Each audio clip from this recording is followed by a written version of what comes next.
Bonjour à toutes et à tous. On se retrouve dans un nouvel épisode de Factor X. Aujourd'hui, ça me fait très plaisir parce que c'est un épisode assez particulier, vu qu'on est avec Capucine. Pour la petite histoire, Capucine et moi, on était au lycée ensemble. On était à l'internat. Et du coup, elle va vous raconter un peu son histoire. Et surtout que après, je donnerai un peu euh, ma vision de l'extérieur, parce que c'est des choses où c'est pas forcément, on le voit pas forcément directement. Et donc après, quand on apprend ce qui se passe, ça peut être, on peut se sentir un peu coupable aussi de se dire, j'aurais pu le voir parce que on se voyait tous les jours dans les couloirs. Et donc, je vais la laisser se présenter. Merci beaucoup Quentin. Du coup, effectivement, je me présente, je m'appelle Capucine Coudrier, j'ai 22 ans et je suis étudiante à Nantes en deuxième année de master de communication et médias. Et du coup, à côté de ça, je suis aussi créatrice de contenu féministe sur Instagram, donc sur Over the Rainbow. J'ai un podcast du même nom. Et je vais lancer mon agence de communication responsable là avec mon copain sous très peu de temps. Donc voilà un petit peu. Ok, donc ça fait quand même pas mal de beaux projets. Ça fait une belle Ouais, évolution depuis le lycée. Pas mal de ouais, choses c'est de ça. prévues.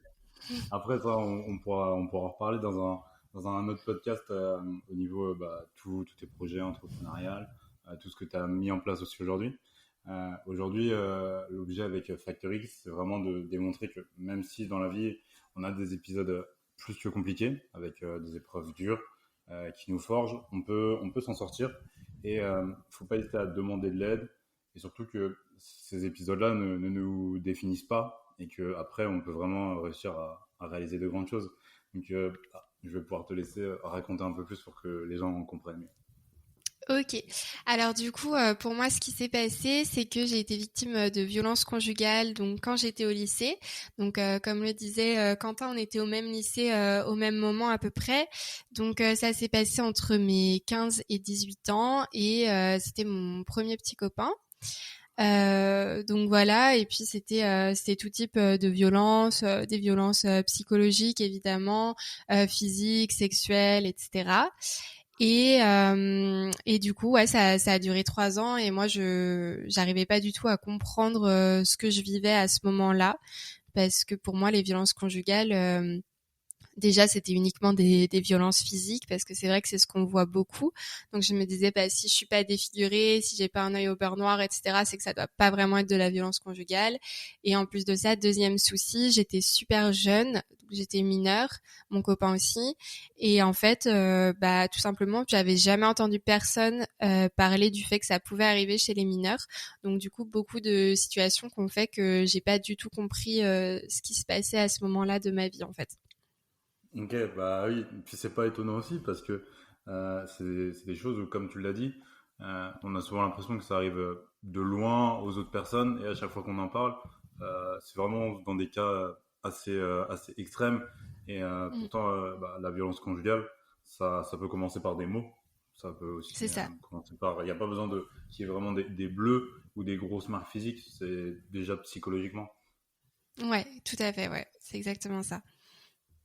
Et du coup, après, dans ces moments-là, qu'est-ce qui est, enfin, comment toi, t'arrivais, enfin, comment tu ressentais la chose, surtout sur les débuts, parce que à 15 ans, on n'a pas forcément la maturité, le recul que tu peux avoir aujourd'hui, ni même les informations qui circulent, parce que c'est pas quelque chose, encore moins en 2015, qui était vraiment médiatisé comme aujourd'hui. Donc, comment tu pouvais réussir à vivre la chose de l'intérieur? Justement, c'était très difficile parce que c'est une situation où on se sent très seul. Et c'est pour ça qu'en fait c'est hyper important de parler de ces sujets-là, parce que les violences conjugales, ça touche énormément de femmes. Enfin, ça touche aussi des hommes, mais en l'occurrence la grande majorité du temps c'est des femmes. Et en fait ça arrive beaucoup plus qu'on ne le croit, et notamment à des personnes qui nous entourent et qui sont là autour de nous dans la vie de tous les jours. Et en fait on peut pas s'en douter, c'est très difficile. difficile. Donc effectivement, je me sentais très seule et j'avais extrêmement honte aussi. En tant que victime, on est vraiment, on est constamment humilié.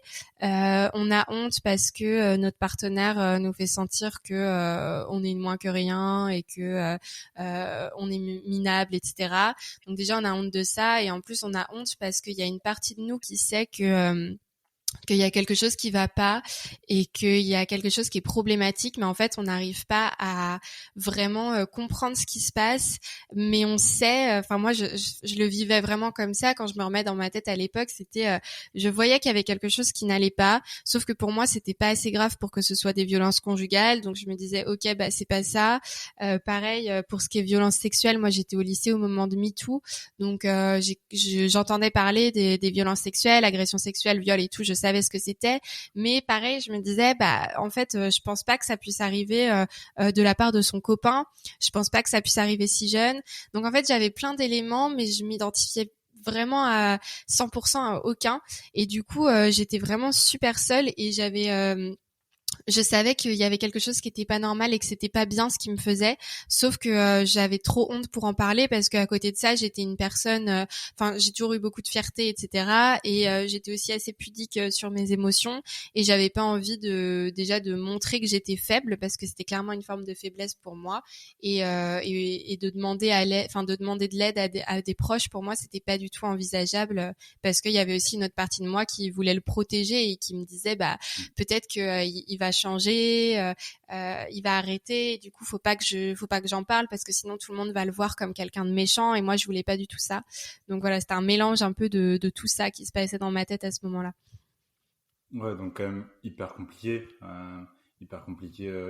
à gérer des situations comme ça.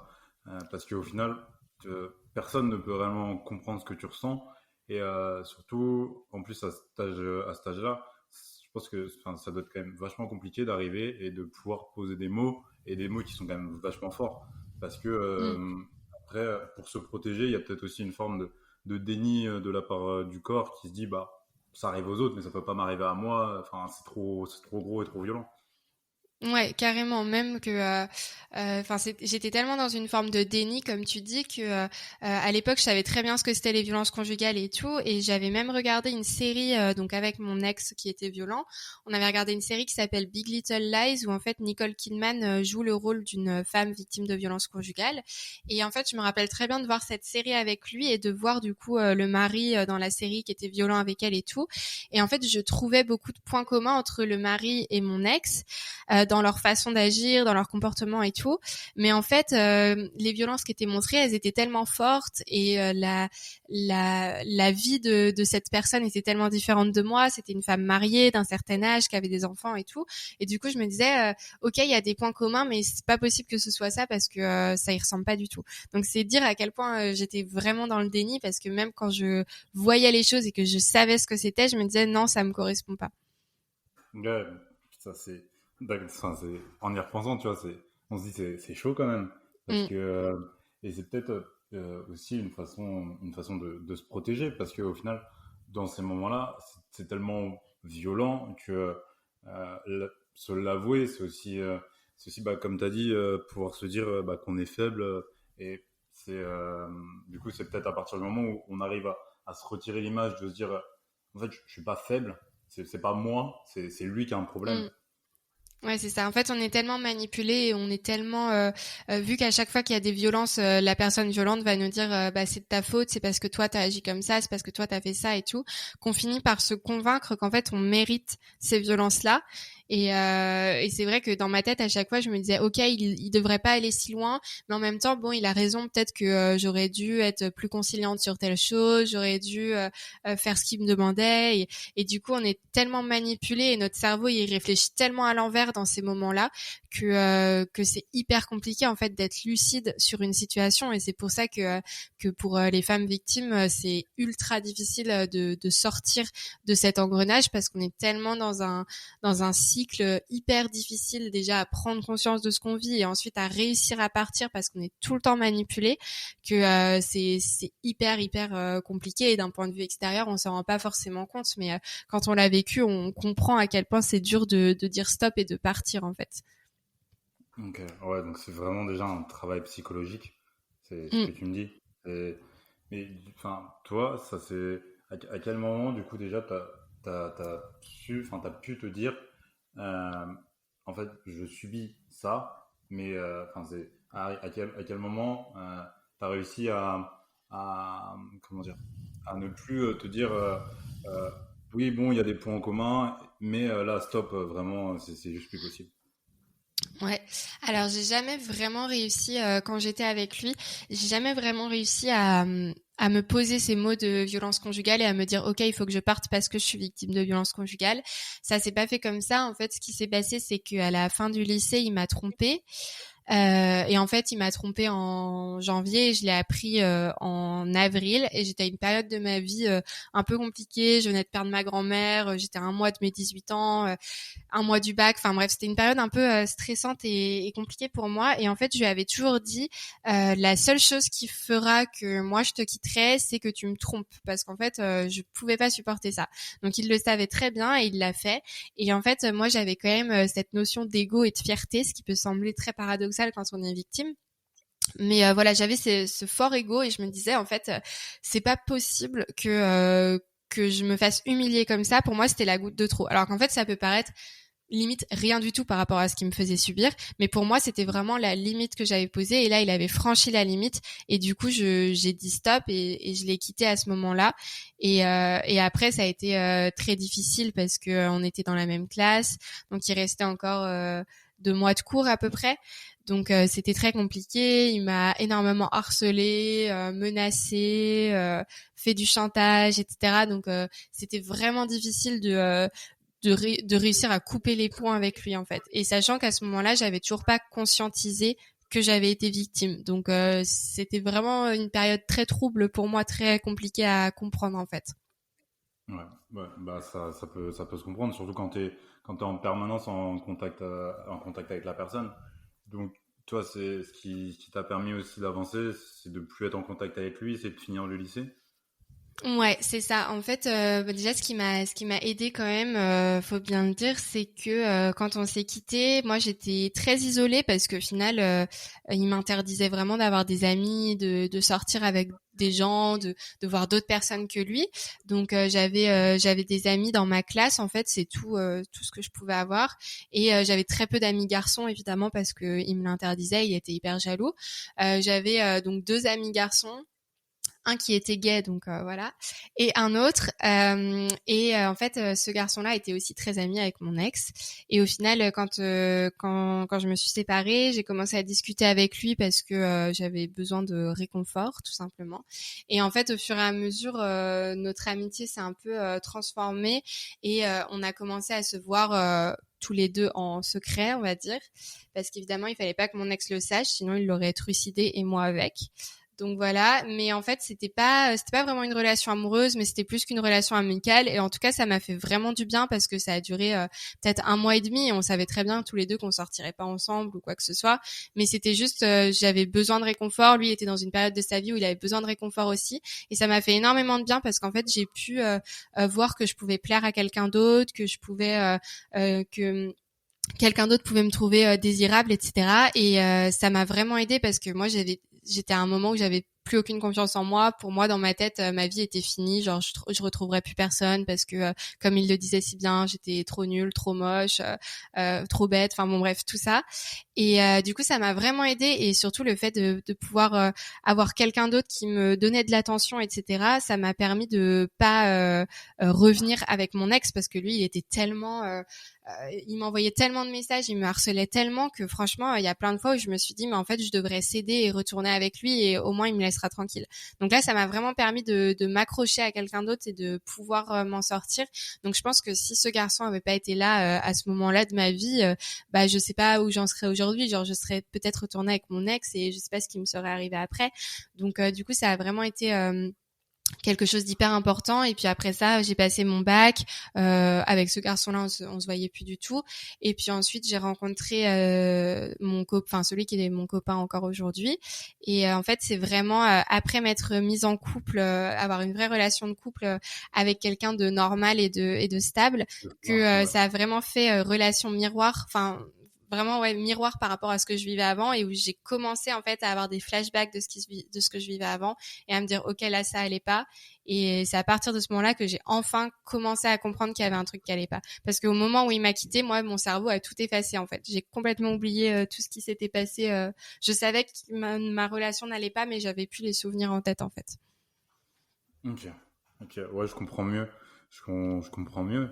Du coup, c'est quand même, c'est quand même un mal pour un bien, entre guillemets, qui t'est trompé, parce que ça a permis C'est ça. d'accélérer le processus aujourd'hui.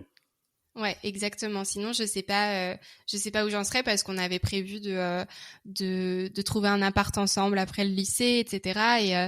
Je sais pas du tout ce que ça aurait pu donner parce qu'en fait, là, les fois où on se voyait, on était toujours un minimum entourés. Il y avait, on se voyait chez nos parents, donc ils pouvaient pas aller trop loin dans le sens où il y avait toujours quand même quelque chose qui pouvait l'en empêcher. Alors que si on s'était retrouvés dans un appartement tous les deux, ça aurait été la porte ouverte à des violences beaucoup plus fortes et beaucoup plus graves. Et du coup, je sais pas. Et puis après, on sait très bien que quand on a un appartement avec la personne, quand on vit vraiment des choses en commun, etc., c'est d'autant plus difficile de partir.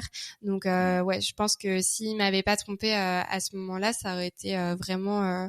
Enfin, ma vie aurait été complètement différente, quoi. Ouais, enfin, avoir un appartement et être vraiment qu'avec la personne en permanence, là, ça donne la porte ouverte à beaucoup trop de choses, de ce que tu nous dis aussi. Mm, c'est ça. Parce que j'avais entendu dans des interviews que tu avais faites que au niveau des violences, ça pouvait aller jusqu'au fait qu'ils te laissent dormir par terre.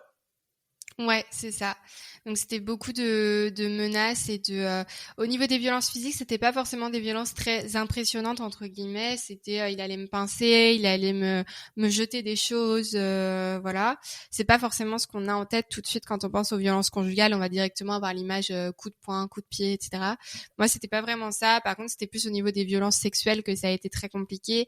Et c'est là aussi que il me faisait payer en fait quand moi je refusais d'avoir des relations sexuelles avec lui et ou de pratiquer certaines choses et du coup effectivement il pouvait me punir donc me confisquer mon téléphone me dire me forcer à rester par terre toute la nuit jusqu'à ce que je cède m'empêcher de dormir en me mettant la lumière dans les yeux enfin voilà c'était vraiment des choses comme ça il me faisait payer le fait de ne pas lui céder les choses en fait c'est vraiment ça.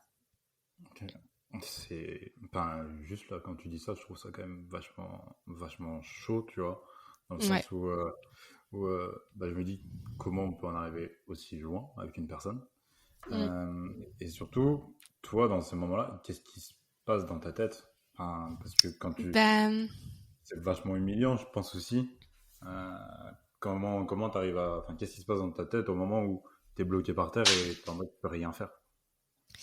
ce qui se passait dans ma tête, c'était que je me disais qu'il allait arrêter au bout d'un moment. En fait, je le connaissais et j'étais habituée. Enfin, c'est horrible à dire, mais j'étais habituée. Et en fait, je voyais très bien le changement de comportement qu'il avait quand il commençait un peu à vriller et à devenir violent. Et du coup, en fait, je savais qu'au bout d'un moment, ça allait twister et qu'il allait redevenir normal entre guillemets.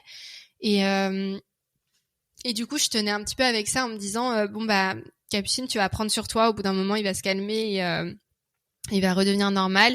Et effectivement, au bout d'un moment, soit il en avait marre, donc il me laissait tranquille, ou bien tout d'un coup, il allait avoir une soudaine prise de conscience et me dire oh non, je suis désolée, je sais pas pourquoi j'ai fait ça. Il allait se mettre à pleurer, à me dire que qu'il allait changer, que c'était plus fort que lui, qu'il s'en voulait, que je méritais mieux, que de toute façon, il valait mieux que je me barre avec quelqu'un d'autre parce que lui, il était nul. Enfin bon. Et du coup, ça partait vraiment en larmes et tout. Et dans ces moments-là, en fait, le pire, c'est que c'est moi qui me retrouvais à le consoler et à lui dire Ouais. non, mais t'inquiète pas, je t'aimerai toujours. Je sais que tu vas faire des efforts.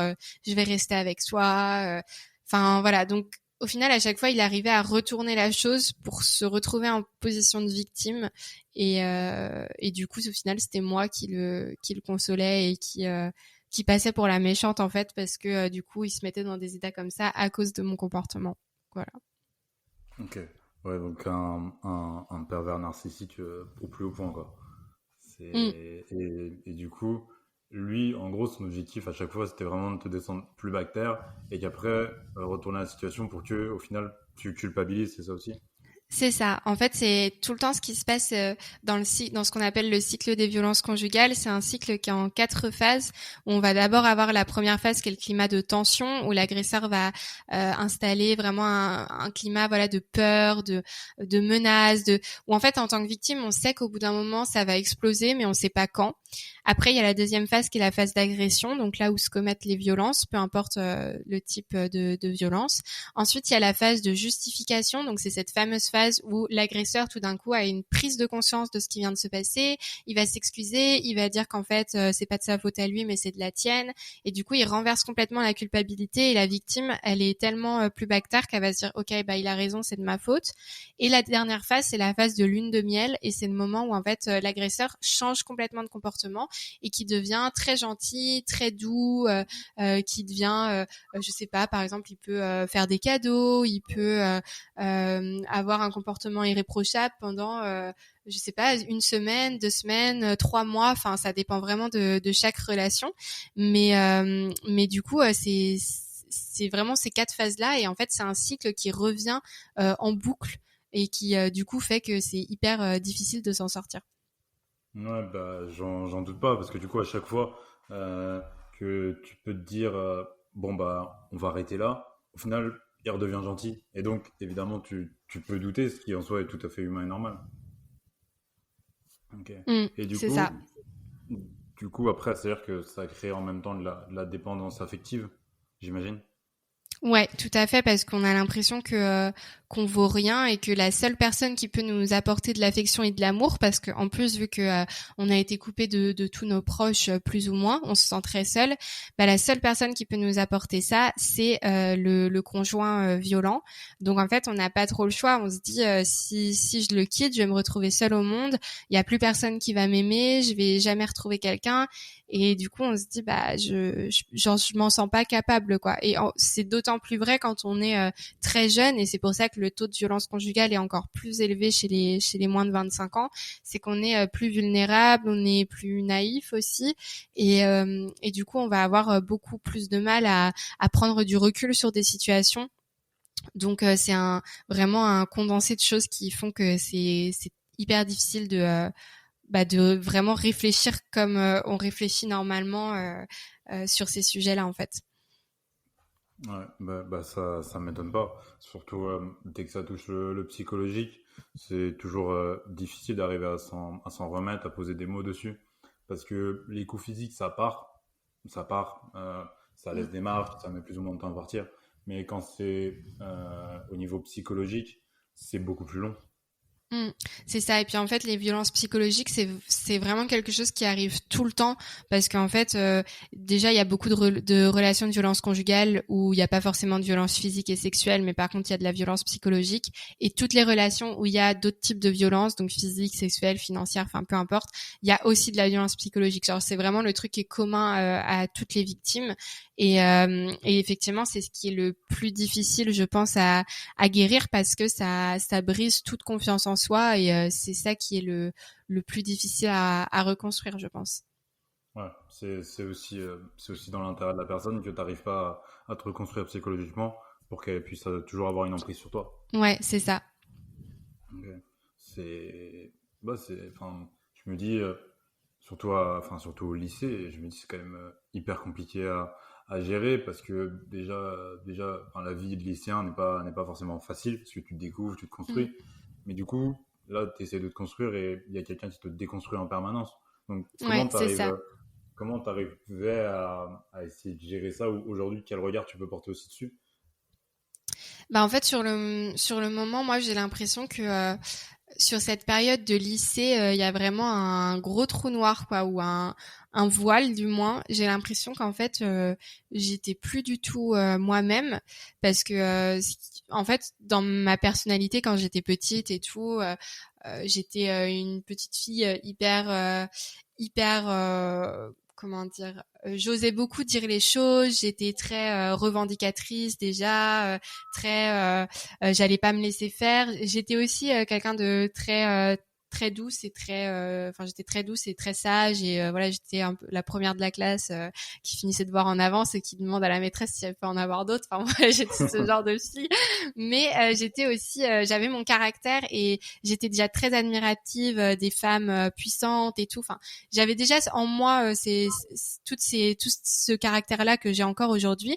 Et en fait, j'ai vraiment l'impression que à partir du moment où je l'ai rencontré, donc en plus ce garçon, je l'ai rencontré au collège. On était sortis une première fois ensemble en 4e pendant 2 mois, et après on a été dans la même classe en 4e et 3e. Et le collège, c'est une période où déjà j'étais un peu plus vulnérable parce que voilà, le collège, on sait tous comment ça se passe. C'est un moment de vie où on n'a pas trop confiance en nous, où déjà notre personnalité elle change un petit peu et c'est un peu plus difficile. Et je pense qu'il a vraiment profité de cette vulnérabilité que j'avais à ce moment-là pour ensuite asseoir cette relation qui a duré du coup jusqu'en 2018.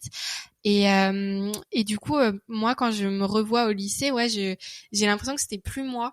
Et du coup c'est très difficile après de ressortir de ce genre de relation parce qu'en fait on est perdu sur son identité, on sait plus qui on est, on sait plus ce qu'on vaut, et pour moi, ça a été vraiment compliqué après la relation, donc en post-bac, parce que j'étais complètement perdue en fait. J'avais l'impression d'avoir été sous cloche pendant je sais pas combien de temps et de plus savoir qui j'étais, de plus savoir ce que je voulais dans la vie. Je savais plus interagir socialement, genre j'avais beaucoup de mal à me faire des amis parce que j'en avais pas vraiment eu pendant 3 ans. Enfin, je m'étais fait quelques amis, mais très peu, alors que j'ai toujours été assez sociable. Et du coup, ça a vraiment été une période de reconstruction et de recherche de son identité. Et ça a été, j'ai vraiment eu l'impression qu'il y avait un avant et un après, quoi. Et puis pour reconstruire cette identité, il m'a fallu quand même beaucoup de temps et notamment tout le temps aussi qui a été nécessaire pour comprendre ce que j'avais vécu, pour mettre des mots sur ce qui s'était passé, avoir des suivis psychologiques adaptés, etc. Tout ça, ça a pris vraiment beaucoup de temps et aussi arrivé jusqu'à un moment où enfin j'arrivais à parler de ce que j'avais vécu à d'autres personnes en ayant moins honte en fait de ce qui s'était passé. Mais tout ça, c'est un processus qui a mis plusieurs années, en fait, autant de temps que la relation que j'ai eue avec lui. Ouais, donc c'est un processus qui est très long. Ouais. Un processus très très long. Et, euh, et j'ose pas imaginer pour les femmes qui le vivent pendant 20-25 ans. C'est ça. Déjà. C'est hyper dur. Et en plus, il y a des personnes. Enfin, moi, j'ai eu la chance entre guillemets que ça m'arrive à un moment où, comme je le disais, j'avais pas de choses en commun avec lui, j'avais pas de biens en commun, j'ai pas eu d'enfants. Enfin, c'est des choses qui ont vraiment un impact. Ou après, quand on est victime de violence et que on a une maison avec son agresseur, que en plus il nous a empêché de travailler, par exemple, et que du coup on n'a plus d'argent de côté, donc on peut pas partir. En fait, c'est pas possible. On n'a plus de proches parce qu'il nous a coupé de tout le monde. Il peut avoir manipulé ta famille pour leur faire croire que tu les détestes et du coup tu peux plus rentrer en contact avec eux. Si t'as un enfant, tu te dis mais en fait là, je pars du jour au lendemain. C'est pas possible parce que je vais être à la rue et je peux pas laisser mon bébé dormir dans la rue, par exemple. Donc en fait, ça c'est toute une autre complexité qui arrive pour les femmes qui ont des relations beaucoup plus avancées. Donc moi, entre guillemets, j'ai eu cette chance-là. Et après, pour ces femmes-là, une fois qu'elles sont parties, déjà, ce qui est très dur, et ben il faut en plus gérer toutes ces choses qu'on a eues en commun, ces choses et être vivant éventuellement s'il y a des enfants. Et ça rajoute vraiment une grosse complexité sur la reconstruction et l'après, quoi. Surtout quand les enfants voient encore leur papa. Enfin, c'est très complexe comme situation. Ouais. Et puis en plus, bah, comme tu as dit, à partir du moment où il y a, par exemple, des enfants en jeu, même Mm. eux, en fait, ils pourront pas forcément poser des mots sur ce qui se passe.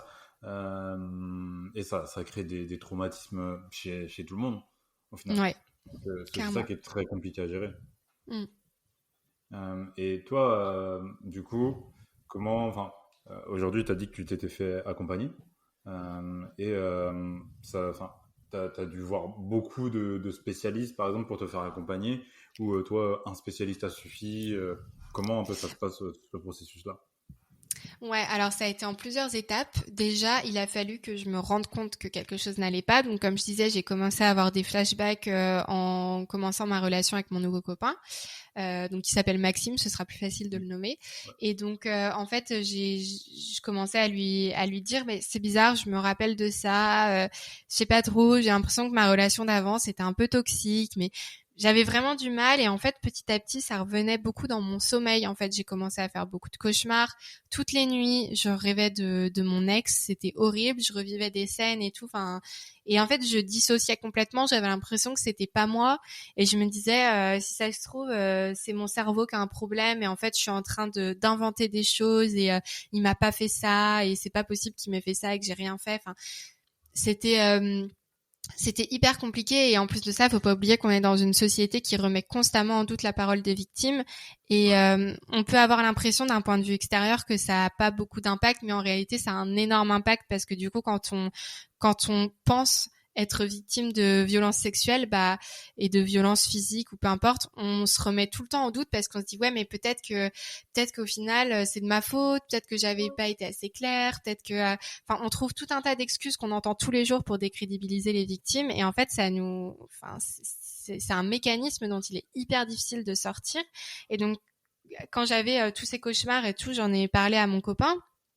Et Maxime a eu le bon réflexe à l'époque qui a été de se dire en fait moi je peux pas gérer ça, je sais s'il y avait un problème mais je peux pas porter ça sur mes épaules, je suis pas capable de t'aider, j'ai pas les compétences pour. Et du coup il m'a recommandé de discuter avec sa cousine qui avait fait un master dans les violences, enfin dans le sujet des violences faites aux femmes. Et quand j'ai discuté avec sa cousine, elle m'a dit il faut que tu ailles voir une association, il faut que tu en parles à des personnes qualifiées. Et donc j'ai suivi son conseil et je suis allée du coup à Solidarité Femmes à Nantes, donc à la fin de l'année 2020, non, 2018, pardon. Donc ça faisait à peine 6 mois que j'étais plus avec mon ex. Donc voilà. Et en fait, déjà j'avais mis beaucoup de temps parce qu'avant je voulais les appeler, donc ce fameux 3919, et je me disais en fait le 3919 c'est pour les femmes qui se font battre. Moi déjà je suis pas sûre d'avoir vécu ça. En plus maintenant c'est plus le cas, donc est-ce que je peux les appeler? Je sais pas. J'ai fini par le faire et du coup elles m'ont dit qu'effectivement il fallait que j'aille à une rencontre avec l'association, donc j'y suis allée. Et en fait c'était une sorte de groupe de parole, on n'était que deux, donc moi et une autre femme, et on devait raconter ce qu'on a vécu. Et en fait quand j'ai entendu l'autre femme raconter son histoire, elle avait pas du tout le même âge que moi, pardon, et justement elle avait eu un enfant avec son agresseur. Et pourtant j'ai reconnu en fait les mêmes mécanismes, les mêmes étapes, le même processus global. Et du coup à ce moment-là je me suis dit ah ouais, ok, donc en fait moi il y avait bien quelque chose qui fonctionnait pas. Et ensuite les bénévoles de l'asso m'ont dit bah oui en fait vous avez été victime de violences conjugales. Et je leur ai dit mais c'est pas possible, les violences conjugales faut être marié, j'étais trop jeune. Elles m'ont dit mais en fait on n'en parle pas, mais nous on en a énormément des très jeunes filles qui viennent nous voir, c'est quelque chose qui arrive beaucoup, etc. Et à ce moment-là, j'ai beaucoup pleuré. En fait, je me rappelle à l'association parce que je me disais, mais comment c'est possible que j'ai vécu ça et que je m'en sois pas rendu compte. Et puis j'avais encore cette culpabilité où je me disais, mais en fait, de toute façon, c'est de ma faute. J'aurais pas dû faire ça. J'aurais pas dû être comme ça. C'était pas de sa faute à lui. Il avait peut-être un problème. Enfin bon, bref, c'est très compliqué. Et du coup, elles m'ont recommandé un psychiatre. Donc j'ai vu un psychiatre pendant 4 séances. Qui m'a surtout aidée au niveau du sommeil parce que j'avais encore beaucoup de problèmes avec mon sommeil et mes cauchemars. Et après lui, j'ai vu une psychologue. Et ensuite, j'ai vu une hypnothérapeute qui était plus là pour m'aider au niveau de tout ce qui est trouble au niveau de la sexualité, parce que c'est des problèmes que j'ai eu énormément de temps après. Et encore aujourd'hui, j'ai beaucoup de difficultés dans ce milieu-là, on va dire. Et donc, en fait, j'ai vraiment vu plusieurs types de professionnels qui, à chaque fois, m'ont aidé pour certains points. Genre le psychiatre c'était vraiment pour le sommeil, la psychologue ça m'a aidé un peu à enlever le processus de culpabilité, et l'hypnothérapeute c'était vraiment plus pour les troubles sexuels. Et après j'ai vu un petit peu une sexologue aussi, mais pas très longtemps, parce qu'il faut pas oublier que tout ça coûte énormément d'argent et que quand on est étudiante bah, c'est un petit peu compliqué, surtout que j'en avais pas encore parlé à mes parents. Donc l'argent je devais le sortir toute seule, et c'était trop difficile pour moi en fait. Donc voilà. Ok. Ouais, c'est sûr que ouais, quand tu m'as dit à chaque fois tous les spécialistes que tu as vus, C'est-à-dire que oui, ça représente un coût énorme, et ce qui Mm. est dommage d'ailleurs aujourd'hui, Ouais, parce que clairement. du coup, ça permet pas à toutes ces femmes qui vivent de telles, j'arrive, j'arriverai même pas forcément à trouver un mot pour dire la violence dont vous en êtes victime. Et surtout, oui, heureusement, toi, tu étais quand même indépendante financièrement de lui, parce que du coup, c'est là où je comprends encore plus. Quand tu es vraiment dépendant même financièrement de la personne, bah, c'est pour ça aussi que tu ne peux vraiment pas en parler. Bah ouais, c'est ça, ouais. Et après, du coup, euh, c'est aussi pour ça que je comprends que beaucoup de femmes se posent des questions avant de réellement pouvoir poser un mot sur ce qui s'est passé, et même de pouvoir, par exemple, engager des plaintes ou des poursuites. Parce que vu que comment dire, le discours est toujours remis en cause et qu'au niveau de la justice Mm. française, bah, c'est une justice à deux vitesses, quoi. On sait que, Ouais, par exemple, clairement. Ouais. quand il va s'agir d'aller chercher un jeune qui deal de la drogue en 5 minutes, Mm. c'est bon. Et quand il Ouais, c'est s'agit ça. de faire face aux violences conjugales, là, ils sont capables de mettre 2 ans. Là, il y a plus Donc, personne, ouais. ouais, voilà. Et du coup, c'est là où aussi, je comprends que ce soit ultra déroutant et de parfois se dire, en vrai, bon, il a peut-être raison et c'est tout. Je comprends Mm. beaucoup de ce C'est ça. côté-là. Mm. Tout à fait. Et toi, quel est ton point de vue par rapport à la justice qui va à deux vitesses aussi à ce niveau-là? Bah moi j'ai pu un peu l'expérimenter parce que du coup j'ai porté plainte contre mon ex. C'était vraiment quelque chose que je voulais faire mais que je voulais pas faire tout de suite. En fait quand j'ai compris que j'avais été victime de violences conjugales, déjà pour moi il était hors de question de porter plainte parce que je ne voulais pas gâcher sa vie puisque c'est ce qu'on nous dit beaucoup. Oh là là les victimes vous feriez mieux de pas porter plainte parce que vous gâchez la vie de vos agresseurs. Donc moi j'avais peur de ça et je m'étais dit est-ce que ça va vraiment servir à quelque chose? Je pense pas. Et surtout, je voulais pas porter plainte sans en avoir parlé à mes parents, alors que bon, j'étais majeure, je pouvais le faire, hein, mais c'était plus psychologiquement, j'avais besoin d'attendre que cette étape se soit passée.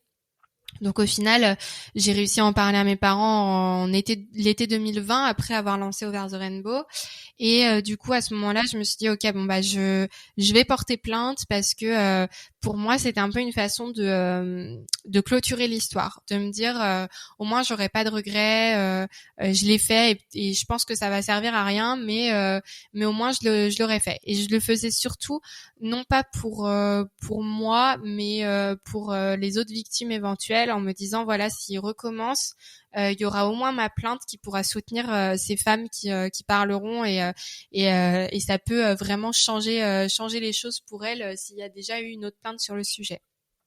Donc j'ai vraiment fait pour ça et aussi j'ai mis du temps parce que je voulais ne plus ressentir aucune haine à son égard. Je voulais vraiment être complètement indifférente et le faire de façon vraiment être sûre à 100% que je le faisais pas contre lui mais pour moi. Alors que qu'on soit bien d'accord, il y a aucun problème à porter plainte contre quelqu'un parce que vu ce qu'il m'a fait subir, il le méritait amplement. Mais moi j'avais pas envie de ça, je voulais vraiment le faire froidement, on va dire, sans avoir de colère. Donc il m'a fallu quand même du temps aussi pour arriver à ce niveau-là. Et donc du coup j'ai déposé plainte. Ce qui est bien au commissariat de Nantes, c'est qu'il y a un bureau d'aide aux victimes, donc j'avais pu être préparée. Ma première plainte, ça se passait relativement vite et on m'a dit qu'on me rappellerait pour la suite. Et après, du coup, j'ai eu une autre rencontre, peut-être 6-7 mois après, au commissariat pour vraiment faire une longue déposition de plusieurs heures, où là, c'était pris en charge par la brigade des violences conjugales, mais je suis pas tombée sur des gens hyper agréables, pas désagréables et pas méchants ou quoi que ce soit, mais hyper froid et hyper antipathique. Donc je sais bien que c'est pas le métier des policiers d'être empathique, qu'ils doivent rester neutres et tout, mais c'est vrai que quand on se retrouve à raconter des choses hyper intimes de sa vie et qu'on est face à quelqu'un qui est vraiment un mur, bah je me dis il faudrait au moins qu'il y ait une psy ou une assistante sociale qui accompagne et qui puisse avoir ce côté humain parce que sinon c'est vraiment difficile quoi. Donc voilà, Ouais, c'est vrai. j'ai refait ça. Et puis à ce moment-là, donc moi ma plainte, elle avait été qualifiée de violence sans incapacité, c'est-à-dire que dans le droit français, en fait, on établit le niveau de gravité des violences à est-ce que tu as eu besoin d'avoir des ITT ou pas, donc des arrêts de travail. Bien évidemment, moi, je n'avais pas eu d'arrêt de travail, déjà parce que je ne travaillais pas. Ensuite, parce que les violences physiques n'étaient pas suffisamment fortes pour avoir un arrêt de travail. Et déjà, je trouve que ce terme de violence sans incapacité, il est hyper violent, en fait, parce que c'est vraiment en mode, ok, bon, il y a eu des violences, mais c'était pas trop grave, quoi. Enfin, c'est vraiment comme ça que je l'ai vécu, en tant que victime, surtout quand je suis allée voir ce que ça voulait dire ce terme, parce que je connaissais pas et que j'ai vu que c'était violence légère, et je me suis dit ok, donc c'est léger ce que j'ai vécu, donc il aurait fallu quoi, qu'il me brise les côtes ou qu'il me fracasse le crâne pour que du coup ce soit vraiment des violences. Donc déjà il y a ce premier truc qui est un peu violent en tant que victime, de se retrouver face à ça. Et après du coup, mais vu que les violences physiques étaient tout simplement impossibles à prouver, parce que j'avais pas pris de photos de bleu ou quoi que ce soit, et même ça, en vrai, ça aurait servi à rien. Ils ont décidé d'axer ça sur les accusations les plus graves, à savoir les accusations de violence sexuelle. Sauf que, pareil, en fait, on m'a clairement dit, ce sera votre parole contre la sienne. Et visiblement, la parole d'un homme vaut beaucoup plus que celle d'une femme, parce que malgré tout ce que j'ai raconté et tous les détails et vraiment toutes les choses très intimes qu'on m'a demandé pendant ma déposition, et finalement il a suffi que lui, quelques mois plus tard, il dise qu'il avait rien fait, et c'était fini en fait. Et du coup, comment ça s'est terminé? Moi j'ai déposé cette longue plainte en avril 2021, je crois. Et on m'a appelé l'été 2021 en me disant c'est bon, la plainte a été transférée dans le commissariat de l'endroit où il habite, ça va pas trop tarder, on va bientôt le mettre en garde à vue et lui poser des questions pour qu'il donne sa version des faits, donc voilà, ça va pas être très long. Et puis finalement on m'a rappelé un an après, donc en juin 2022 là.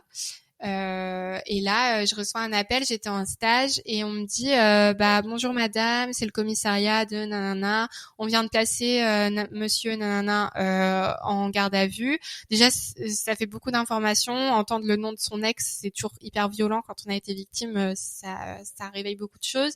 Et en plus de ça, d'un seul coup, tu as toutes les infos et le policier me dit est-ce que vous pouvez venir pour une confrontation? Et je lui dis comment ça, une confrontation, c'est-à-dire? Il me dit c'est pour que vous puissiez échanger sur ce qui s'est passé, donner chacun votre version des faits et tout. Je lui dis écoutez, déjà je sais pas si j'ai envie de ça. Parce que moi je savais même pas qu'on me poserait la question, je savais pas, ça faisait un an que j'en avais plus entendu parler, donc j'y pensais pas, j'étais pas prête. Et en plus de ça, je lui dis écoutez monsieur, en fait je travaille, je suis à Nantes, j'ai pas de voiture, je peux pas venir là, et vous me demandez d'être là dans la minute, c'est pas possible quoi, je peux pas. Et je lui ai demandé si ça allait me porter préjudice de pas venir. Il m'a dit non, de toute façon la plupart des victimes refusent parce qu'elles ont pas envie de se retrouver face à leur agresseur. Normal, moi j'avais pas envie de le voir non plus dans tous les cas. Et il m'a dit je vous rappelle pour vous tenir au courant. Et au final il m'a appelé 1 heure plus tard en me disant la garde à vue a été levée, donc c'est terminé. Je dis c'est-à-dire c'est terminé. Il m'a dit c'est classé sans suite. Et je lui ai dit mais est-ce que j'ai le droit de savoir ce que mon ex a dit par rapport aux accusations? Il a dit oui, pas de souci. Il a dit que des fois oui il avait été un petit peu insistant, mais que votre déposition a été complètement exagérée et que c'était faux et que il avait rien fait. Donc voilà. Et en fait, il a suffi que lui dise j'ai rien fait et il est reparti en fait. Donc c'est ça en fait qui est super difficile en tant que victime, c'est que on a déjà un parcours qui est super compliqué pendant la relation. Ensuite, après la relation, c'est hyper dur. Il faut vraiment du temps pour se reconstruire. On se retrouve toute seule. C'est vraiment un parcours du combattant. Et quand on fait ce qu'on nous dit de faire, c'est-à-dire de porter plainte, d'affronter encore des épreuves super difficiles, et au final, on se retrouve encore complètement abandonné.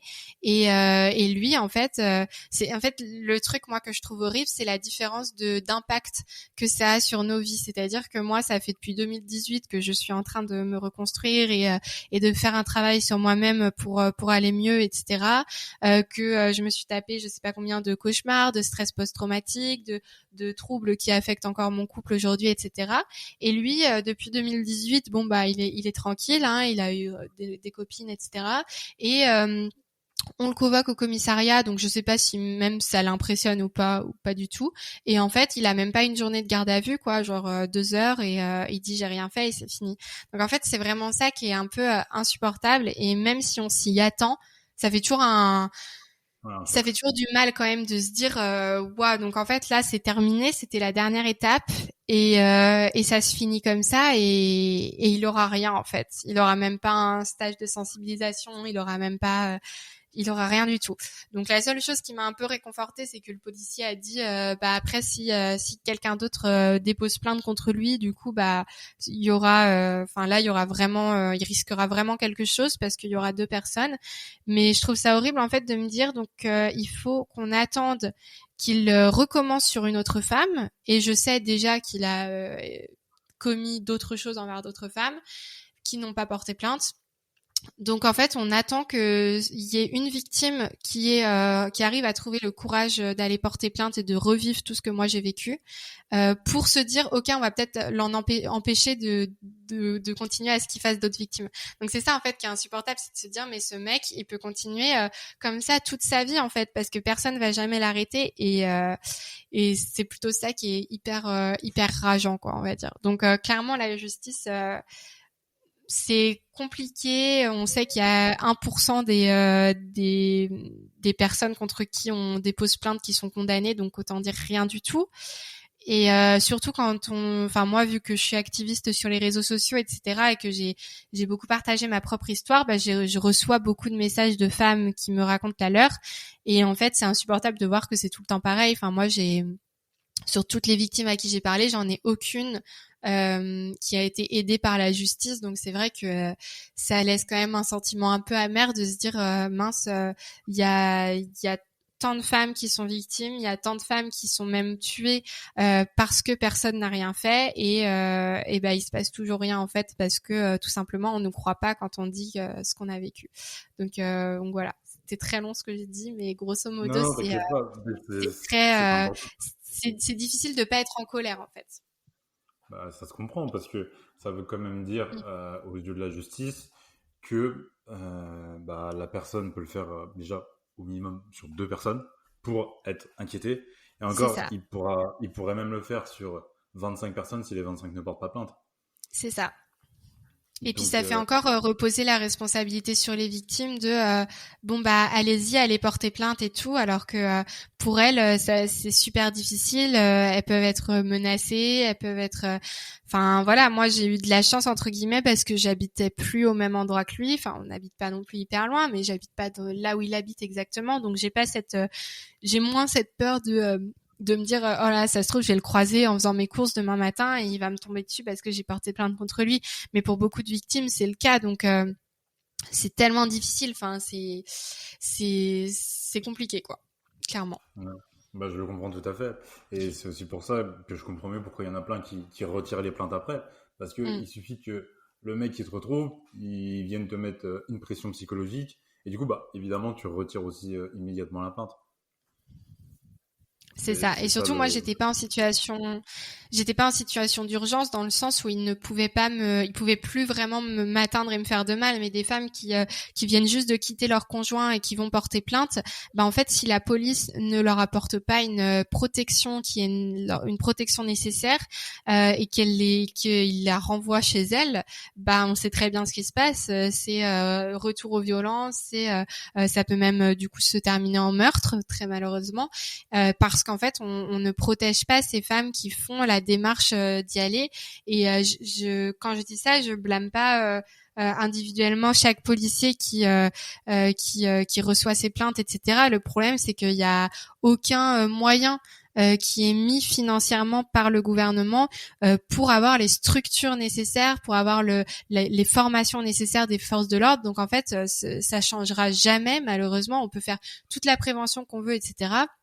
Ça changera jamais si on ne met pas le budget qui est demandé par les associations, qui est d'1 milliard d'euros pour vraiment investir dans des systèmes de protection des victimes.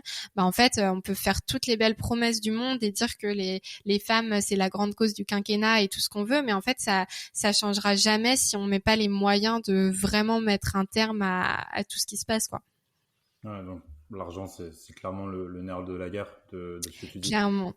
Et puis on le voit très bien chez nos voisins espagnols qui ont mis ce fameux budget d'1 milliard d'euros il y a quelques années et qui eux ont eu un vrai changement au niveau de la prise en charge des victimes de violences conjugales, moins de féminicides, etc. Enfin, on en voit vraiment les effets et c'est dommage qu'on prenne pas exemple sur eux alors qu'on a la preuve juste à côté de chez nous qu'en fait mettre de l'argent, bah ça peut vraiment changer les choses et sauver des vies au final.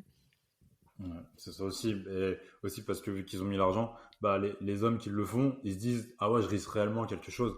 Alors Mm, qu'aujourd'hui, t'es en totale impunité. Et c'est du coup, ça. derrière, ça se comprend, enfin, entre guillemets, ça, quand je dis ça se comprend, c'est pas de façon positive, mais ça se comprend que quand ça arrive avec des personnes qui ont de l'argent, comme ce qui peut arriver en ce moment avec une personne comme Benjamin Mendy, bah, on comprend que ça met énormément de temps, et de deux, que les femmes sont obligées limite d'attendre qu'elles soient 25 pour que vraiment C'est la ça. plainte soit prise au sérieux, parce que quand il n'y en a qu'une seule, au final, bon, on se dit, bon, bah, de toute façon, il a de l'argent, donc dans tous les cas, à la rigueur, même si ça avéré, ça se règle à grands coups de chéquier et ça passe. Mm, Alors que du coup, là, c'est quand ça. il y en a 8, 10 qui viennent et qui disent ce qui se passe, là, on commence à se dire, ah ouais, il y a peut-être un problème. Et c'est quand même là où Mm, il y a un problème, parce que c'est dès la première, on devrait se dire, ouais, c'est ça. mais c'est bizarre.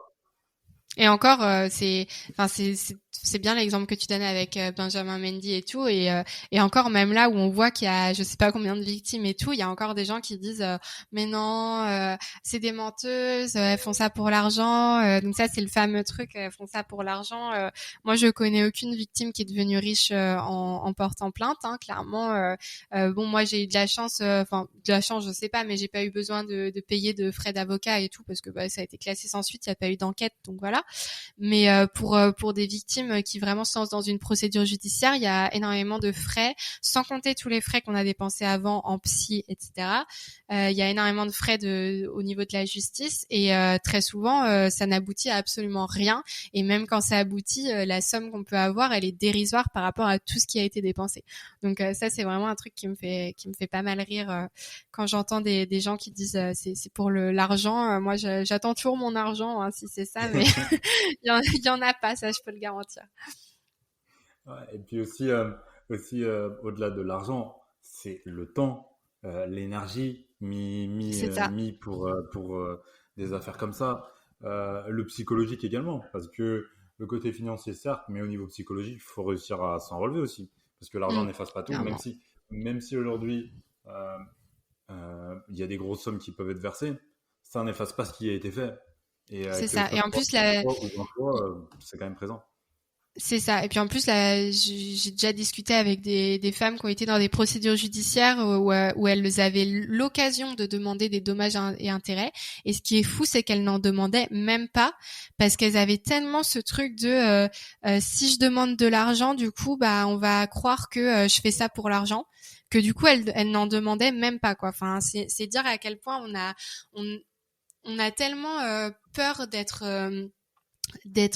considérées comme juste des meufs qui veulent de l'argent, etc. Ce qui est complètement faux, encore une fois, que même des femmes qui ont cette possibilité, et bah des fois elles annulent et elles disent non bah je veux rien du tout, je veux juste que lui il soit puni, etc. Enfin c'est fou quand même, alors qu'elles seraient totalement légitimes de demander cet argent, non seulement pour tout l'argent qu'elles ont dû dépenser, et en plus pour réparation des dommages quoi. Donc voilà, c'est dire à quel point ça va loin. Bah, c'est ça, donc ça pourrait être bien quand même que ça évolue, qu'ils Ouais, mettent clairement. le budget, parce que on pourra faire autant de campagnes qu'on veut. Tu vois, ce sujet-là, c'est un peu comme quand je vois des pubs où ils disent non au racisme et autres, mais à partir du moment où tu mets pas réellement l'argent, en fait, c'est juste pour donner bonne conscience et dire ah, on fait Ouais, des c'est choses ça, en face. c'est Alors qu'en exactement vrai, ça. Ouais. non, c'est juste tu mets de l'argent dans des pubs, mais au lieu de mettre de l'argent dans des pubs, bah mais réellement de l'argent concrètement, quoi. Oui, c'est Et on ça, sait parce qu'en que plus, ils ont les moyens de le faire. C'est ça, parce que quelqu'un de raciste qui voit une pub non raciste, il va pas se dire oh my god, ok, je vais plus jamais être raciste. Genre, là, j'ai eu le déclic. Pareil, quelqu'un de violent qui voit une campagne de prévention sur les violences conjugales, il va pas se dire ah ouais, ok, bon bah je vais peut-être arrêter de frapper ma femme parce que quand même ça c'est pas cool. Faut que je change. Enfin non, ça se passe pas du tout comme ça, quoi. C'est complètement idyllique de croire que ça fonctionne ce genre de campagne. C'est ça, c'est clairement le monde des bisounours un Ouais, peu vraiment. là-dessus. Et je voulais voir avec toi, parce que tu as dû voir quand même pas mal de spécialistes, est-ce que tu avais pris le temps ou pas de chiffrer un peu combien toi ça t'était revenu, combien ça t'était revenu, ou est-ce que tu aurais une estimation à peu près? C'est vrai que j'aurais vraiment, enfin, ce serait compliqué d'estimer parce que, bah, déjà, j'ai jamais fait le calcul et en fait, c'est vraiment des petites dépenses un peu par-ci par-là, quoi. Ça va être le psy, ça va être et puis c'est vrai que là comme ça, je saurais pas, mais même des trucs auxquels on pense pas, genre un peu des dommages collatéraux, genre tu vas pas dormir, bah du coup tu vas avoir des maux de tête, donc tu vas acheter du Doliprane. Ah, Tu as besoin de prendre des médicaments pour dormir, bah tu vas les payer aussi, ou d'acheter des trucs de plantes, etc. Tu vas les payer. Enfin, c'est plein de frais qui sont pas directs, mais qui sont associés en fait à ça. Donc c'est vrai que je saurais absolument pas chiffrer combien ça a pu me coûter, mais en tout cas c'est sûr que ça m'a coûté de l'argent quand même pas mal, surtout avec mon petit budget d'étudiante, mais c'est rien par rapport à ce que aux frais que certaines femmes doivent engendrer, notamment quand elles doivent chercher un appart, etc. Enfin voilà, moi j'avais pas ces préoccupations-là heureusement, mais ça a quand même représenté un budget dans le petit budget étudiant que j'avais, on va dire. ok. Ouais, bah ça, du coup, je comprends, ça se comprend, bah, c'est pour ça aussi que ça peut être très compliqué, parce que déjà, même à ton Mm. niveau, ça représente un budget. Alors, j'ose pas imaginer quand bah, là, tu dois trouver un avocat, que tu dois payer un appart en plus. Ouais, c'est ça. Et voilà. Et en plus de ça, ouais, quand par exemple, tu vas tomber face à une personne qui a beaucoup d'argent aussi, euh, c'est encore plus compliqué. Donc, ça rajoute toujours des facteurs en plus. Et je voulais voir avec toi aussi comment ton entourage ils ont perçu la chose à partir du moment où tu leur as dit et quel sentiment ils ont ressenti? Est-ce qu'il y a eu beaucoup de culpabilité ou comment ça se passe un truc comme ça? Ouais, je pense il y a eu beaucoup de culpabilité et c'est pour ça que moi de base je voulais pas en parler, notamment à mes parents parce que je savais qu'ils allaient énormément s'en vouloir. Et effectivement, ils ont ressenti de la culpabilité de se dire pourquoi est-ce qu'on l'a pas vu et tout. Donc j'aurais bien expliqué qu'ils ne pouvaient pas le voir parce que je leur cachais et que c'était trop compliqué. Mais effectivement, oui, ils ont eu de la culpabilité. Après, au niveau de mes autres proches, mes amis et tout. C'était aussi beaucoup de ça, notamment parce que j'avais des copines qui avaient vu des bleus sur mes bras et qui du coup se sont dit en fait quand elles me disaient qu'est-ce que t'as, je disais je me suis cognée, c'est pas grave et tout, et elles se disent mince, j'aurais dû poser plus de questions, j'aurais dû être plus insistante, mais le truc c'est qu'elles peuvent pas s'en vouloir parce que en fait, elles y pensaient même pas. Elles pensaient même pas que c'était possible que ça arrive. Et ça, pour le coup, c'est un problème de prévention. Et moi, aujourd'hui, je fais de la sensibilisation dans des établissements scolaires justement pour ces raisons. Parce que quand on est victime, déjà, ça peut nous aider d'avoir quelqu'un qui vient nous expliquer et dire, voilà, s'il se passe ça, c'est que tu es victime de violence conjugale, etc. J'ai vécu la même chose à ton âge. Et déjà, ça peut aider pour les victimes. Et surtout, en fait, faut alerter l'entourage parce qu'il y a des choses qui peuvent, il y a des signes qui peuvent alerter des amis, de la famille, etc. Voir des bleus alors qu'avant on n'en voyait pas forcément. Dire, enfin. Voir que la personne elle se coupe de ses proches, voir que le conjoint va être assez désagréable. Enfin moi mon ex il était pas gentil avec moi quand on était en public. Quand on était avec mes parents oui, mais quand on était avec mes amis il était franchement désagréable. Il allait se moquer un peu de moi, faire des blagues soi-disant, sauf que moi je rigolais pas vraiment. Enfin tout ça c'est des choses, des signaux qui peuvent alerter, mais en fait si personne ne nous l'a dit et nous a mis en garde contre ça, bah en tant que témoin, on peut pas faire les liens et on n'y pense même pas en fait. Donc c'est pour ça qu'il y a un vrai rôle des institutions et des établissements à faire de la sensibilisation sur le sujet et c'est pour ça que moi j'en fais. Et donc voilà, donc je pense qu'ils ont culpabilisé, mais en soi c'était vraiment pas de leur faute quoi. Ouais, ouais. Ça peut se comprendre aussi parce que c'est dur de se dire, on est à côté, Mm. on a côtoyé un peu la personne, et au final, on n'a rien pu faire, on n'a rien pu voir. Ouais, c'est sûr. Enfin, tu vois, enfin, même moi, à mon niveau, parce qu'on était à l'internat ensemble, bah, enfin, j'avais pas, tu vois, personne n'avait forcément ce recul en se disant, ah ouais, attention quand même à elle, tu vois. Moi, je Mm. pensais juste que tu étais plus une personne discrète, comme il y en a beaucoup, parce qu'à l'internat, on est énormément, on était quand même pas C'est ça. mal, du coup, il y a tous les types de personnalités, et du coup, bah, là, pour ma part, c'était plus en mode, bah, elle est discrète, ça doit être dans sa personnalité. Et après, quand t'avances, en C'est fait, ça. c'est pas vraiment ça, c'est un peu plus compliqué aussi. Mm. Carrément, mais c'est vrai. Et puis c'est vrai que c'est très difficile après quand on sait que par exemple son ami est dans une situation de violence conjugale, c'est hyper dur comme posture parce que la personne elle est tellement manipulée que même si on fait tout ce qu'il faut et qu'on l'accompagne et qu'on l'aide pour qu'elle s'en sorte, bah c'est tellement dur qu'elle peut tout le temps retomber dedans et en fait on se sent complètement impuissant et en tant qu'ami c'est difficile de voir une personne qu'on aime ou en tant que famille etc. C'est super dur de voir une personne qu'on aime être dans cette situation et se sentir vraiment impuissant. Et en même temps, la seule chose à faire, c'est de rester à ses côtés et de continuer à faire ce qu'il faut et de continuer à être là et d'être patient et d'attendre que la personne ait le déclic pour réussir à partir. Mais ça peut être très très long. Donc, c'est vraiment une posture qui est compliquée aussi. Mm. Ouais, et ce que tu as dit aussi, c'est hyper intéressant, c'est bah, que la personne ait le déclic. Parce Mm, qu'on aura beau pouvoir être là à dire oui, mais il se passe ci, il se passe ça, tant que la personne n'a pas le déclic et c'est n'a pas, ça. entre guillemets, l'envie, parce que je pense que euh, tout le monde a l'envie à un moment de partir de ce genre de situation, mais c'est quand même plus compliqué que simplement des mots. Donc, tant que la personne n'a pas l'envie réellement de partir, c'est très, très, très compliqué à gérer, je pense. Ouais, clairement, c'est hyper dur. Donc c'est pour ça que c'est le meilleur conseil que je donne à chaque fois à des gens qui me disent bah voilà ma pote elle est dans cette situation, ma sœur elle est dans cette situation, qu'est-ce que je peux faire? Je leur dis mais dites-leur que vous savez ce qui se passe, que vous êtes là pour elle, que vous pouvez lui apporter toutes les ressources dont elle a besoin, que si elle a besoin de dormir chez vous, elle peut venir, etc. Dites-lui tout ce qu'il est possible de faire pour l'accompagner, mais ne lui mettez pas de pression et ne lui dites pas si tu pars pas, t'es vraiment débile, genre tout le monde sait très bien ce que tu vis, prends ton courage à deux mains, pars. Enfin, ça c'est la pire chose à dire à une victime et ce que je dis tout le temps, c'est que en tant que victime, avoir une aide, c'est super précieux. Et même si la victime, elle va pas forcément le faire ressentir, ça va mûrir à l'intérieur d'elle. En fait, moi, l'image que je donne, c'est comme si tu plantes une petite graine en disant que tu es là pour la victime et que tu vas pouvoir l'aider au moment où elle sera prête. Bah, t'as planté quelque chose et il faut attendre le temps que ça pousse et que ça mûrisse et ça peut être très très long et c'est très difficile de l'intérieur. Mais en fait, d'un point de vue extérieur, vous savez pas où est-ce qu'elle en est, la plante dans son évolution. Et peut-être que si un jour vous dites, bah c'est bon, j'en ai marre, je me casse, débrouille-toi toute seule, et qu'elle était presque prête à partir, bah en fait ça remet tout à zéro et pour la personne pour la victime c'est horrible quoi. Donc je sais que c'est super dur mais il faut vraiment être patient et surtout pas abandonner la personne en question, c'est hyper important.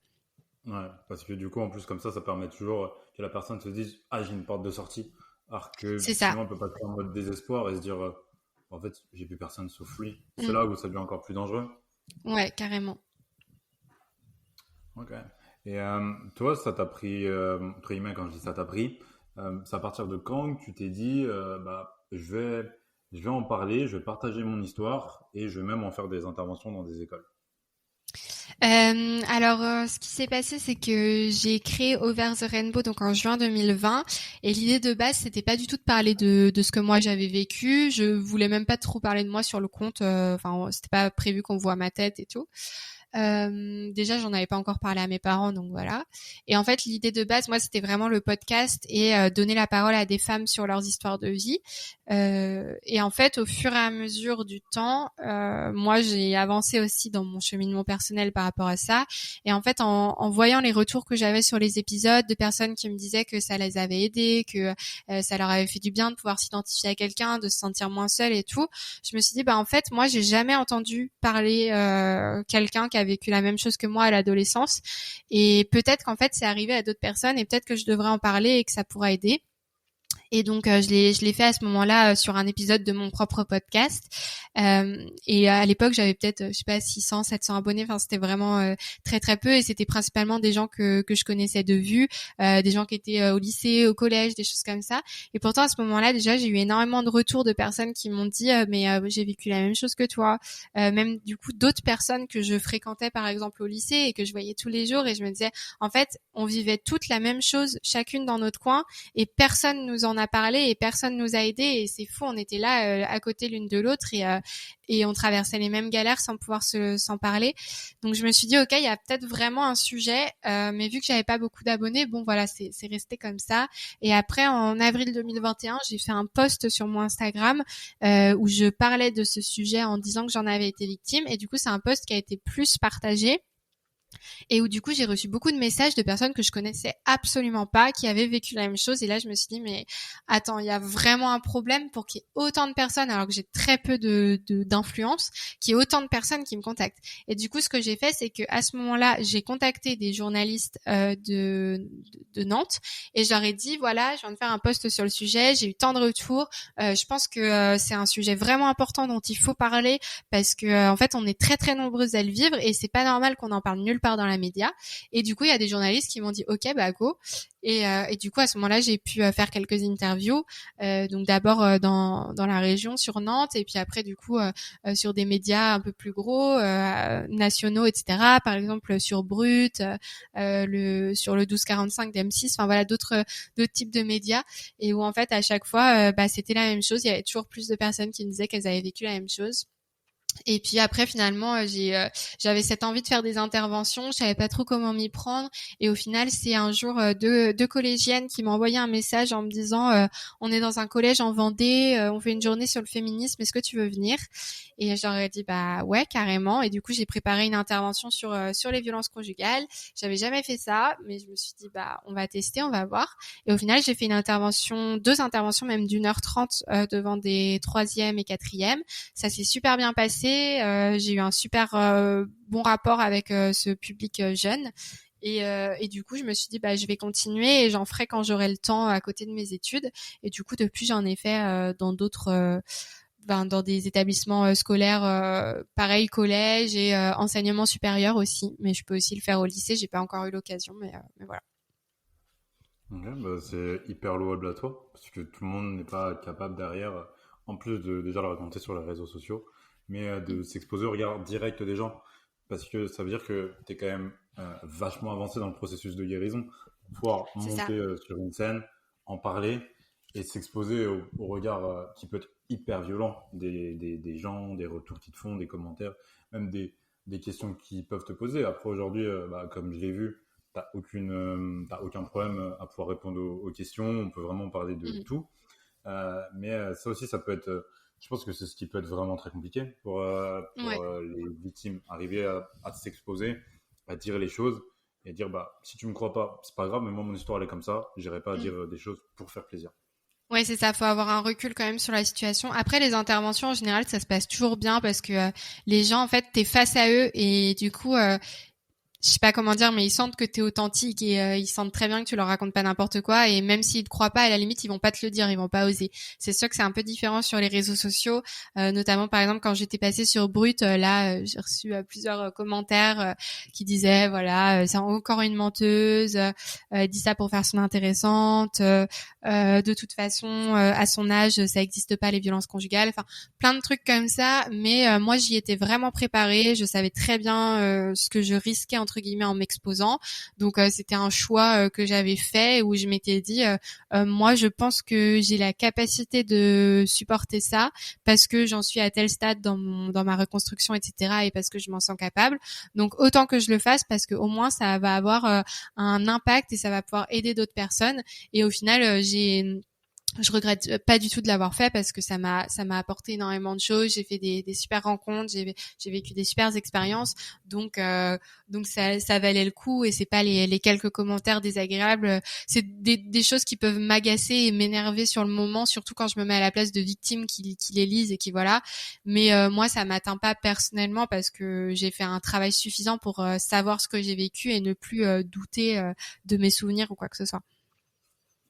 Ok, ouais, donc c'est quand même hyper beau ce que tu dis, parce que c'est un message aussi plein d'espoir pour toutes les personnes, que ce soit hommes ou femmes, victimes de ces violences conjugales ou même d'agressions. Mm. Ça veut dire que bah, il y a une porte de sortie, qu'on peut s'en sortir, et que certes ça va prendre du temps, ça va pas forcément être facile, mais que bah, à force de persévérance aussi, on peut largement s'en sortir, réussir à faire de grandes choses et même devenir une source d'aspiration par la suite. Et Mm. ça, c'est le plus beau message que tu Ouais. puisses délivrer. Tout à fait. Et ça, c'est vraiment quelque chose d'hyper important pour moi, et j'essaie toujours d'insister là-dessus quand je fais des interviews, quand je fais des interventions et tout.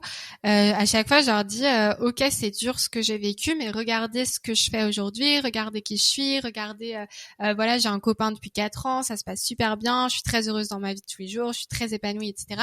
Et ça, pour moi, c'est hyper important parce qu'en fait, d'ailleurs, j'ai écrit un post sur le sujet hier sur mon Insta, mais on parle jamais de l'après des victimes de violences conjugales. En fait, on en parle un peu dans les médias, un peu en mode drama, etc. Parce que oui, c'est horrible de vivre des violences conjugales, ça c'est sûr. On en parle quand il y a des féminicides, mais du coup, en fait, quand on est victime, les seuls modèles qu'on a d'autres victimes, c'est des femmes qui sont tuméfiées dans les médias, des femmes qui sont anonymisées, où on va juste écrire une femme a été frappée par son mari, machin, on sait pas qui c'est, on sait pas ce qui se passe, ou des femmes qui sont mortes. Enfin, c'est horrible quand même. Et du coup, pour moi, c'est important d'avoir un autre modèle de victime et d'avoir un modèle de quelqu'un qui a fait quelque chose de ce qui s'est passé. Et enfin moi c'est mon choix, mais c'est pas pour ça que toutes les victimes doivent le faire. Et il y a plein de victimes qui n'arrivent pas à en parler, ou pour qui c'est impensable d'en parler dans des médias et tout. Et enfin ça fait pas d'elles des personnes moins fortes du tout. Il en faut pour tout le monde. Et je veux pas du tout hiérarchiser, ou c'est pareil avec la plainte et tout. Il y a pas du tout à porter plainte pour être une bonne victime ou quoi que ce soit. C'est juste que moi j'ai fait ce choix parce que je m'en sentais capable et que c'était important pour moi. Et en fait chaque jour je me dis que j'ai eu raison de le faire parce que avec les rencontres que je fais, avec les messages que je reçois, et même si j'avais eu juste un seul message d'une seule fille qui m'avait dit merci d'en avoir parlé, ça m'a aidé, ça m'a permis de quitter mon copain, ça m'a permis de comprendre ce que j'avais vécu. Même si j'avais reçu un seul message comme ça aurait déjà été incroyable pour moi. Mais des messages comme ça, j'en ai reçu énormément, j'en reçois encore. Et même quand j'ai quelqu'un qui vient me voir à la fin d'une intervention en me disant merci, j'ai vécu ça, ça me fait du bien de voir que t'as pu te relever, et du coup ça me motive dans ma résilience pour réussir à avancer. Ou quelqu'un qui me dit ok, bah merci d'en avoir parlé. Grâce à toi, ça y est, je vais prendre rendez-vous chez une psy, je vais essayer d'avancer et tout. Mais en fait, ça veut dire énormément, et c'est tellement important d'avoir des modèles positifs. Donc c'est pour ça que moi, c'est vraiment quelque chose sur lequel j'insiste à chaque fois, c'est que oui, c'est hyper dur quand on y est, c'est super, enfin ça te détruit clairement.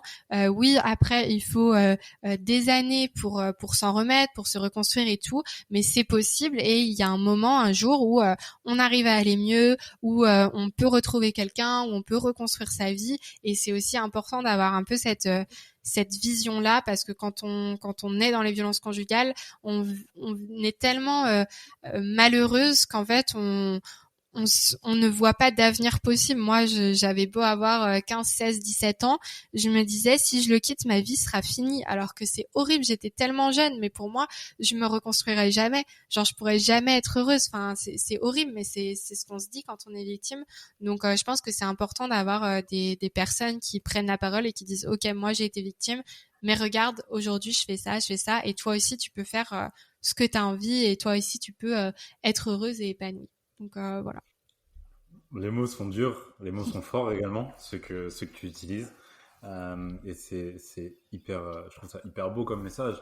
Euh, ne restez pas dans votre coin, même si vous en parlez qu'à une personne en privé, parce que après, s'exposer en public, ça peut être compliqué. C'est pas Oui, donné à tout le voilà, monde de bien pouvoir le sûr. faire. Voilà. pouvoir s'engager. Faut pas minimiser le simple fait d'en parler à son simple entourage en fait. Mm. C'est pas parce que tu vas pas être suivi par des milliers de personnes que ta voix et ta parole n'ont pas d'impact. C'est Donc ça, c'est tout aussi à fait. ça. Ne pas hésiter à vraiment en parler, même si c'est qu'à trois personnes. Bah après trois personnes plus trois personnes, ça peut vraiment faire avancer les choses. Donc ouais, quand on vit des moments comme ça, et c'est pour ça aussi que j'ai créé ce podcast parce que euh, je vois quand même autour de moi qu'il y a de plus en plus de personnes qui vivent. Enfin, on a tous nos histoires. Et parfois, derrière un sourire, en fait, se cache une histoire et d'énormes souffrances. Et c'est pour ça aussi que ouais, j'ai fait ce podcast pour vraiment donner la parole à des personnes comme toi qui sont engagées, mais aussi des personnes qui sont un peu plus réservées et qui là sont prêtes à en parler. Donc moi, c'est vraiment pour C'est ça ça. aussi que je fais ça et que derrière, il y a un réel message d'espoir et de positivité où on peut se dire le cerveau et le corps humain est si bien fait qu'on peut se relever de tout.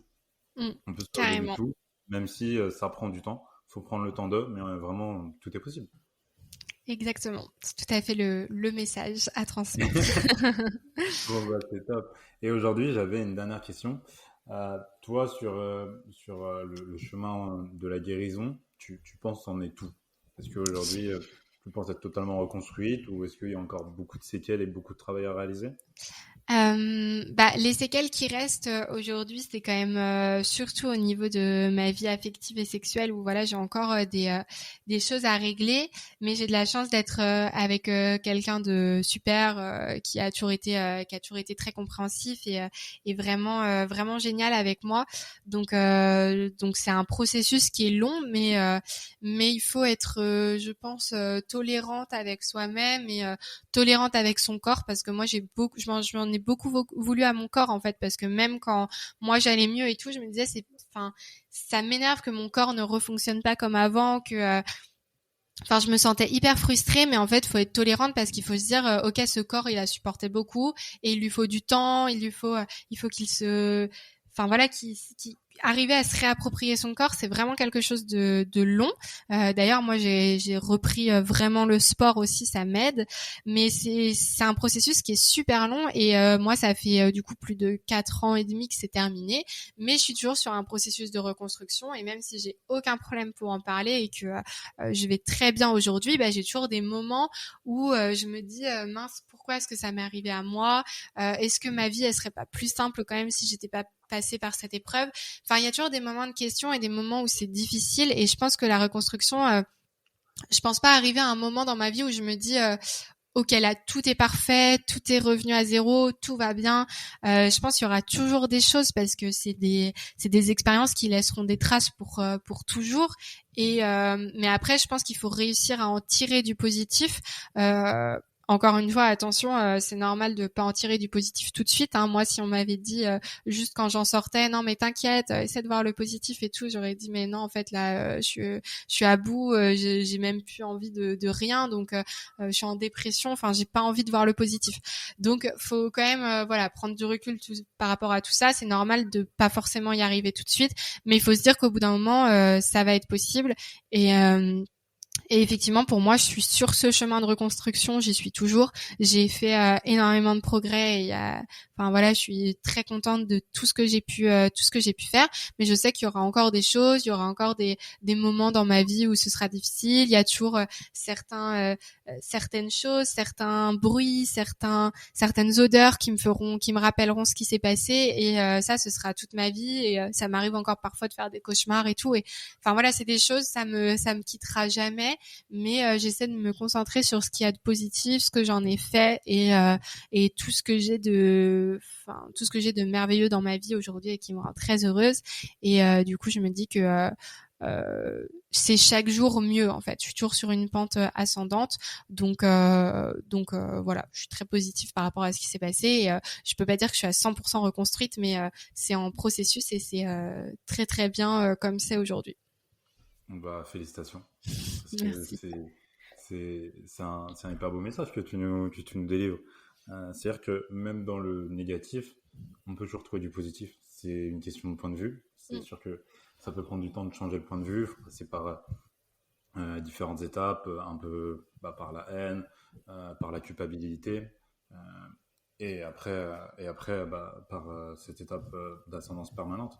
Et du coup, moi, c'est pour ça que je tenais à te remercier vraiment aujourd'hui pour le message que tu as délivré, le temps que tu as pris et ce message plein d'espoir aussi que tu donnes en permanence. Et c'est pour ça que je voulais vraiment faire ce podcast avec toi et cet entretien. Bah merci beaucoup, merci de m'avoir donné la parole et de m'avoir écouté pendant, je vois que ça fait 1h20 que je parle.